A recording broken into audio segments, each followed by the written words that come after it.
warahmatullahi wabarakatuh. Good afternoon to everyone. I am Atifa Ansar, daughter of Muhammad Ali Muddin, and I have recently completed my intermediate from TGMREIS Girls School, Mahboobnagar, and I secured 991 out of 1000 in second year, and my stream was by PC. It's been 3 years being a part of ٹمریس. I have entered into the ٹمریس in 10th standard. I think the ٹمریس is a best opportunity for the students to utilize and to study well and to dream big. And that's why I want to thank to our government and also our Chief Minister Revanth Reddy sir, who gave us this opportunity to study and to dream big and to pursue higher education after the 10th.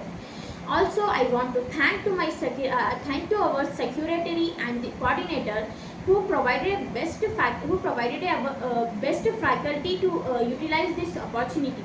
And I want to thank our principal madam, Haji Muskan madam, and all the teachers who have supported me and guided me throughout the journey. And also I want to thank my parents who gave me freedom to choose my college and choose my stream. And I am dreaming to become a doctor, so I am expecting same opportunities will be given by the government in future also.